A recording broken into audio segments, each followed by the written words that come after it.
It is my pleasure to welcome back Mary Brown, lead website strategist here at Impact, who works with a variety of clients in a variety of industries on website projects large and small, from complete custom rebuilds to smaller learning center website tools, different things that run the gamut of experiences. Mary, welcome as always.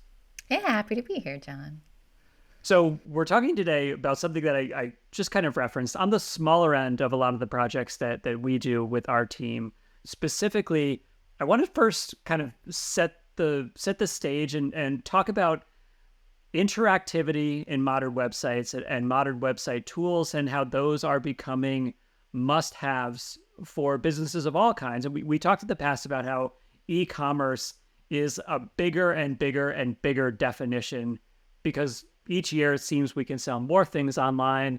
And so businesses that don't consider themselves within that niche traditionally are starting to. So set that stage for us. Talk to us about why this makes sense for more and more businesses. Yes, so John, in one of our last conversations, we talked about this stat from Gartner that really, really stood out to me. And it was that they did a recent study, and 33% of all buyers would prefer an entirely sales-free sales experience. Sales free. Sales-free sales. And for I like the part for millennials, it's even higher. And I'm an elder millennial, but it's up to 44% for elder millennials. So this is the way the world is going. The world is changing. This is what people want. We learned, I think, during COVID, when people couldn't necessarily go out and buy all the things they wanted to buy. We had to get really creative about how to sell online, and it really opened up the door to see how much was possible to do without face-to-face interactions. And it just exploded. So this is the way things are going. It's only going to continue that trend, and we've got to keep up, right? Right. 100%. And we are, as consumers, as you said, very comfortable buying things sight unseen. Even things that 5 years ago, 10 years ago would be impossible to even consider. Now we can buy them online. Houses, cars, that would be outside of our comfort zone. Like you said, before the pandemic, before we were forced to buy this way. And now we kind of like it. Now we're kind of comfortable. And as you said, we don't want to have to talk to salespeople. It's something that we say a lot in our with our clients at Impact, that traditionally salespeople were kind of a gatekeeper to a business. They were the ones with whom you got, or from whom you got information, through whom you had to go to make a purchase, and that is changing. It is. And it's not, we love salespeople, right? We love salespeople. I hope all of you who hear this know this. And there's still a lot of value in sales and having salespeople. We just know that it's shifting, right? And that the way that people can buy things, the end line is revenue, right? Everyone wants the sales, everyone wants the money and the revenue. And if you can empower buyers to buy without doing as much work, doesn't that sound awesome? Isn't the way of the world getting to be a little more efficient? And if you can, spend less people time on doing some of the tougher stuff in sales, right? Some of the stuff that you maybe feel a little blinder on, so that they can do better things maybe down the line, that could really be a good thing for companies all the way around. So there's so much benefit to this shift. Great reminder. And yes, we do love salespeople. And I think what I had mentioned or alluded to is the idea that sometimes the sales process can feel like an impediment, that it can slow down a buyer who wants to discover and learn and customize on their own, and then reach out to a salesperson on their terms when they want to, when they need that help, that expertise, that guidance, as opposed to someone who sits in the way between them and the purchase that they want to make. Exactly, because everything is on demand now, right? Whether it's, the music I want on demand, the TV I want on demand, whether anything you can possibly think of, it's what I want when I want it. So you're exactly right that the more control you can give to the buyer, the more likely they may end up being to buy, which Yeah, is great. which is the end goal. Yeah. So let's talk about some of the work that you do with clients, you and your team do with clients, to build tools or calculators or quizzes, interactive elements on their websites that allow again, we're not replacing the sales process, but we're taking some of that process and putting it on demand for customers. So talk about that broadly and then maybe some specifics. I'm really, really glad you made that distinction, John, because you're exactly right. Ecom is the buying process, right? That is ecom. But some of what we can do is take a piece of the sales process, right? So take a piece of it and then take the salesperson out of it and replicate it and put it on a website. So we're not talking about that traditional ecom process. We're talking about other pieces that are part of a sales process that we can put on a website. So typically, if I had to boil it down to the three that we build the most often, I would say those would be assessments, configurators, and pricing calculators. So an assessment I might put at being more top of the funnel, possibly. So someone who isn't yet ready to buy, but you have an opportunity to run them through kind of a quiz is another word for an assessment that you might see sometimes, where you want to evaluate how well are you doing this, maybe, or find out more information about what their problems are so that you can recommend a solution or a service. So that's a really great top of the funnel one, where I have some clients who people don't always know what they need, right? They don't know exactly what service works for them. So by giving them an assessment, so imagine that part of the sales process where you have a super, you've got someone coming in and you have no idea what they want necessarily, but you can have them do it online. Like, what are the questions that your salespeople get all the time? Take those questions, put them on the website in an assessment, and I can show you, John, what this looks like. As you get that up, Mary, I love that because, as you said, sometimes buyers don't even totally understand their problem themselves. And we talk a lot about the questions that salespeople get asked all the time. There are also the questions that salespeople ask all the time. Asking these questions about what are you looking for, what's your budget, those sort of scoping type questions, which are really no fun to ask. They're really no fun to answer, and they don't often build that rapport that good self-discovery type questions do. So I love the fact that if we can put that on a website, it's sort of it's a head start. Yeah, especially because some of those questions that sales ask can disqualify people, right? So imagine being able to disqualify people without wasting your time on them. Wouldn't that be great? So Brilliant. this is one from Koyo. So this is an assessment tool. So this is an IT company. They provide managed services like cloud solutions. And when it comes to IT and cloud and network solutions, a lot of people don't know exactly what they need. So this kind of tool, you've got a really strong value proposition here, right? A question that makes you say, oh my gosh, no, my network isn't 100% on all the time. And I have had network outages and it's terrible. So let's get started with this. And this type of tool, it's a question, very easy question format, right? Like, so we're asking people that, and then it's a yes, no. And we've also got some information here over the side on why it's important, right? So you've already got people, by giving them what's important, you're already giving them some idea of why this might be even more of a problem than they thought and why they really need a solution for it, right? So you're allowing them to already get thinking about the risk and what's at stake and how they can solve for it. So this one is a simple scroll where you can scroll through for each question, answer it, and then when they get to the bottom, you complete the assessment, and then it gives you some results, which are great. So it will give you a score of how, based on this kind of rubric that they have, what is your score? And this is how, we assess your network, and then it calls you to action at the end of that, right? So based on your answers, this is your score. If you want to improve that score, this is what we recommend. And it very easily motions people to move further down into the funnel to then contact them. It feels so clear and linear, and there's sort of a momentum here that I would imagine if you answer the first question, you're probably going to answer all of them. You're going to go all the way through. You're going to get you're going to submit the assessment at the end. So you don't have to worry as much about people abandoning halfway through or I'd love to keep it simple. Yes, so keep it simple, and also there's very little friction. So Okay. whenever you do something like this, a quiz or assessment, you want to keep the friction low so they keep going. That's exactly what you're talking about, and that's what this kind of easy scroller does for you. Now this one is gated because with an assessment like this, it's nice to be able to collect information on people, right? So imagine all of that information someone provided tells you about their current situation. And if they submit this and it goes to your sales team, then you've got all that information.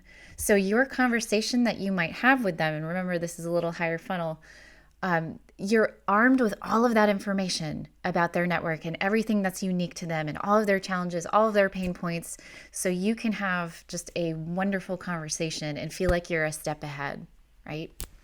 Something that we talk about a lot here, Mary, is we like our clients to feel empowered to make changes, make updates, etc. So once we built this for them, do they have capabilities of changing language, adding questions, those sorts of things so that they can make this the best it could be? Absolutely. All of this is editable. And so, any of the copy, if they want to add new questions, if they want to remove questions, all of that is editable. So, they truly own it, which is, as you said, what we want. Yeah, love it. Okay, so that's an assessment. You said the second thing that you make is a calculator. So, configurators, we have some Okay. product configurators. This one is from J Designs, and we can see it's build the pool of your dreams. So, this is a very cool tool. And nod to River Pools, who, started with one of these really amazing tools. That's what inspired this, Marcus and River Pools. But when imagine you want a pool, right? John, you're thinking, I've got some kids. It would be so fun to have a pool in the backyard, make summers easier. But I don't know what I want it to look like. I don't know where it should start. And you can actually get the design going in your head and see it on the page, which makes it more real. So you can start picking your shape. You can, let's see, I'll pick one here. What's included. So this is going to give you all the details about, so here's some excavation. We might need some plumbing and electric that goes into this. Imagine all of this information you're getting as the consumer so that you feel like you truly know all that goes into this as you're getting into this configuration tool. You can choose your materials you want to use. You can choose your finish that you want to use, installation method.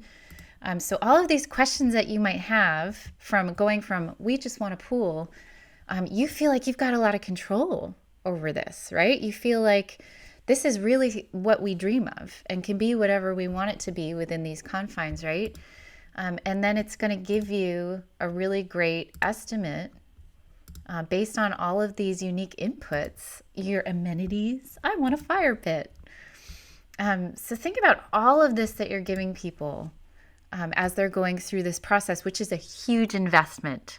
Huge. A pool can be tens, if not hundreds of thousands of dollars these days.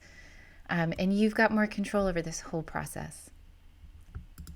It's amazing. I think as you're alluding to, Mary, you start building it, you get a couple steps in, and it's not a pool, it becomes your pool. It becomes, and if you're selling pools, that's exactly what you want someone to be able to do, to picture it in their backyard, to picture their amenities, to picture the finishing touches that make it feel real. All of a sudden, they are further down the funnel than they were just 5 minutes ago. You see it on automobile manufacturer websites as well. Like, you want to learn about this truck, you want to learn about this car, start building it. Pick your color, pick your features, pick your interior fabric.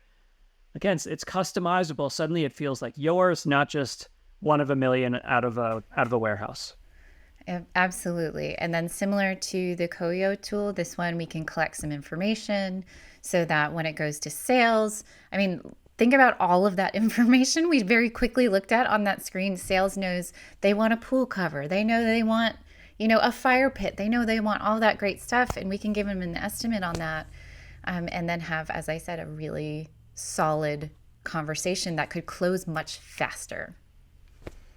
I love the estimate thing is so important. We talk about price and how important it is to talk about price on your website. We say that a lot at Impact. And so often in so many industries, you have to call for a price, you have to talk to a salesperson. You're worried that you're going to get upsold.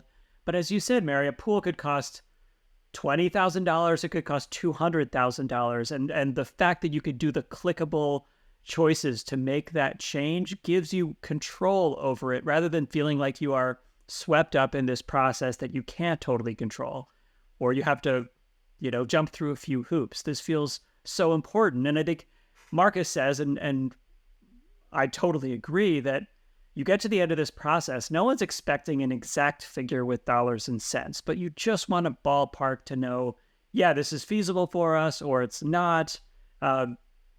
Because then again, it feels like it could be yours. It feels like it could be within reach. Absolutely. And having the ability to go back and do something else, right? If you didn't get the number you were looking for, I'm going to try it again. And some people even find it fun and they go back and they try a different configuration. So these tools can be so fun and helpful in that way as well.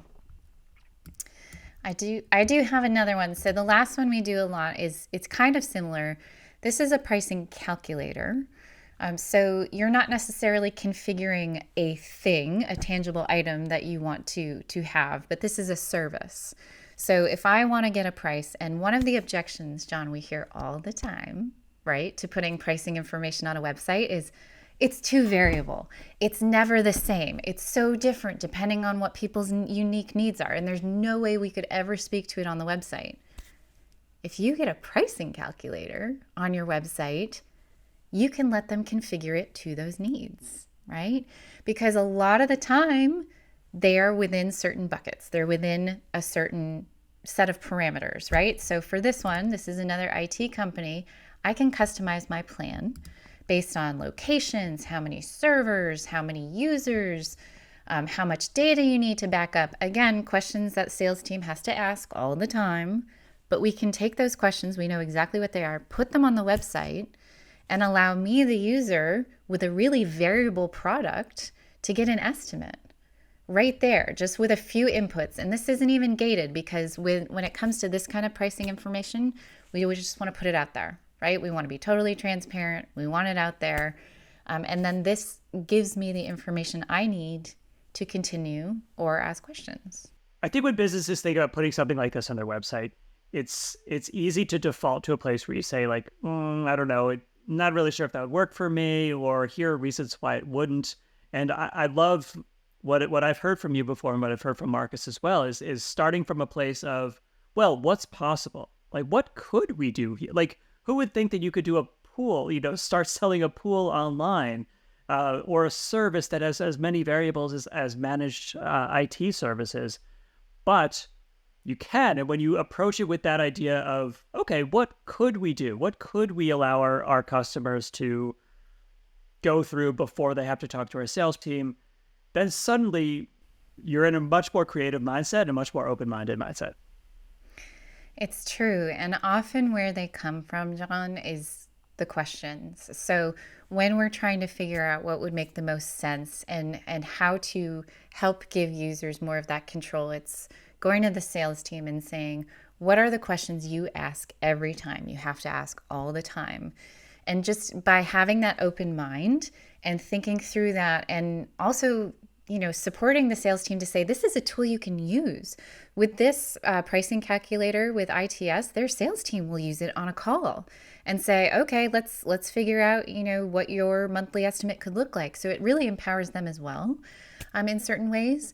But just thinking about how to make your company's lives easier, your users' lives easier, and starting with being curious and asking those questions and keeping that open mind, I would challenge any business to say that they can't come up with a tool, because I promise you can. That's fantastic. And I was going to ask you another question, but I'm tempted to just leave it there, Mary, because I think that's such a perfect period to our conversation.